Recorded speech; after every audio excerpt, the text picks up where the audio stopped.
point. Now, let's just talk a little bit about the Asian financial crisis. The Asian countries, and I'll move through this very quickly because it's actually from a lecture that I have for my Introduction to Globalization class, where I talk a lot about this. But the Asian countries were doing very well in the 30 years up to the 1997 Asian financial crisis, and some of the figures here are pretty impressive.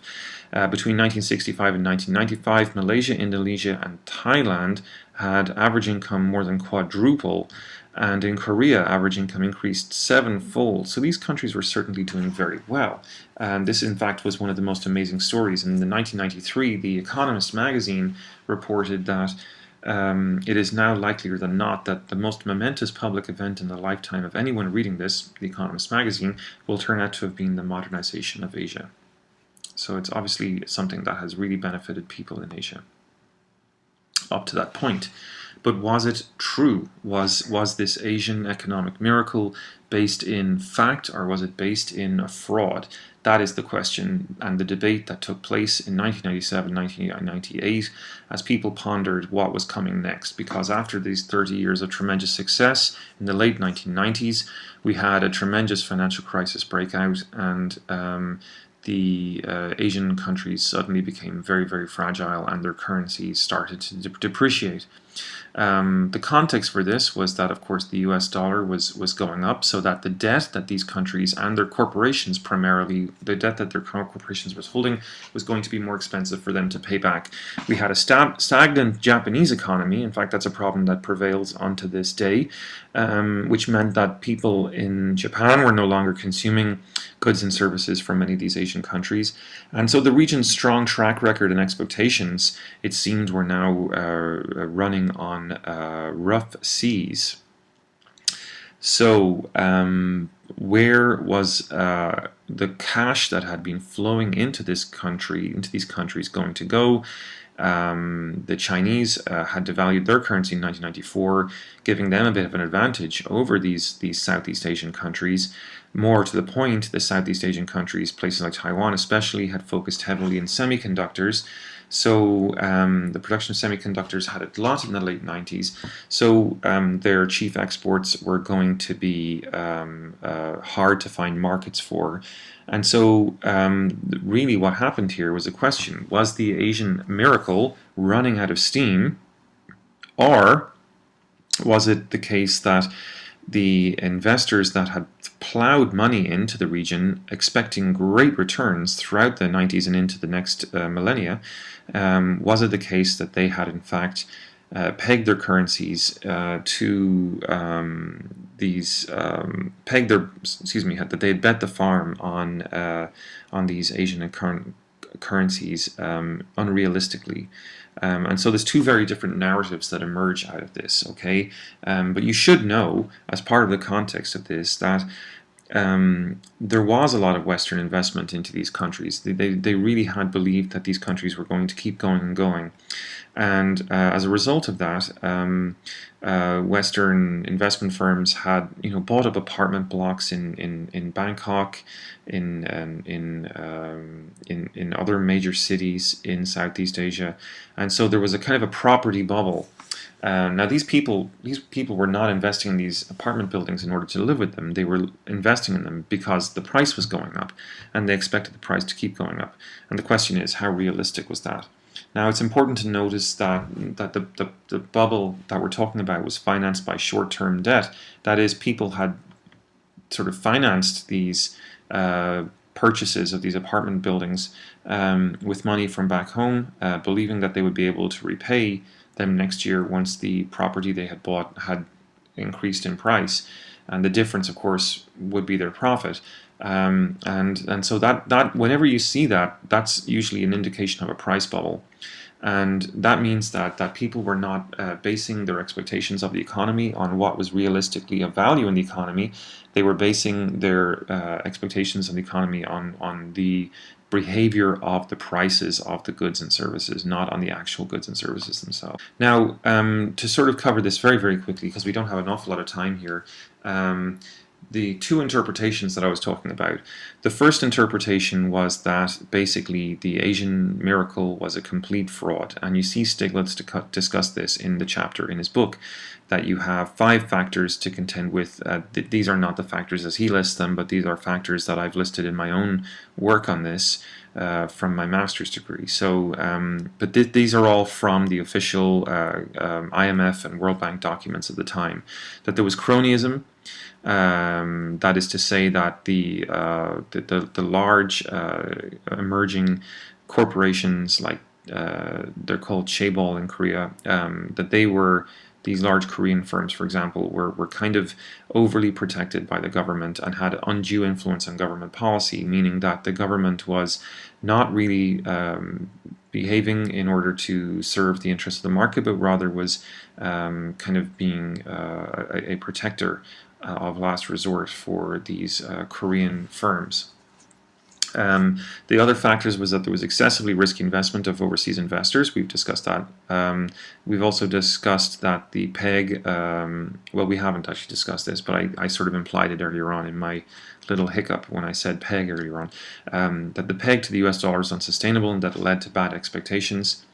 A lack of information, and of course a spiral of competitive devaluations, which some would say had started in the 90s, early 90s with the Chinese devaluation. Now against that there's interpretation B, and this is much more in line with what Stiglitz is arguing.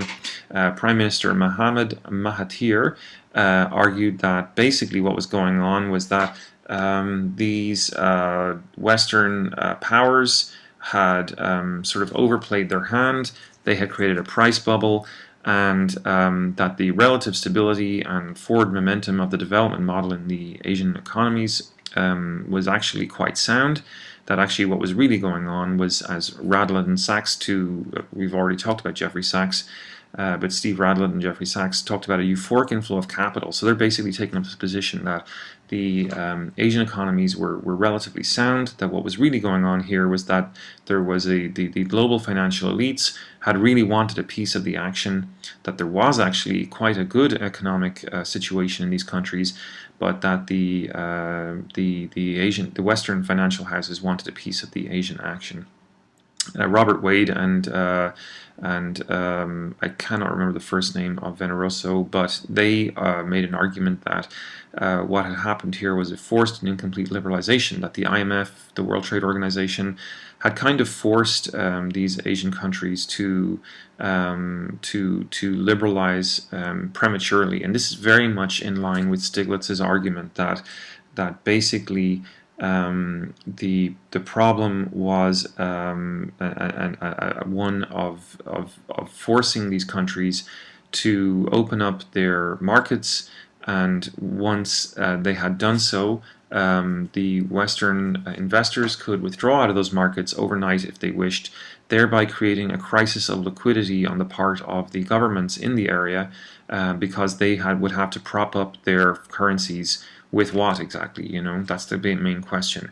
If currencies were dependent upon foreign reserves held in the central bank, then those foreign reserves, of course, would be hugely diminished, in some instances overnight, by a desire to prop up their own currency in the aftermath of a huge withdrawal of cash overseas. So basically, it was the fault of the Western institutions like the IMF and the World Trade Organization who had forced these countries into going against their Asian way of doing things and creating this illiquidity crisis in the process, which is only an illiquidity crisis had the countries been able to defend themselves and their currencies. The crisis would not have happened because the fundamentals were sound. These economists were arguing it was only a short-term crisis of payments, a short-term inability to provide hard Western currency to back up the price of their own currency that created a crisis in the first place. It's nothing to do with the fundamentals. It certainly was nothing to do with corruption. Now, the IMF clearly chose interpretation A. They refused to allow the countries to enact a state bailout. They used the crisis as an opportunity to ram through punitive reforms. We've talked about conditionality in Stiglitz. They allowed for flexible exchange rates where none had existed before, and as we know, flexible exchange rates can bring turbulence.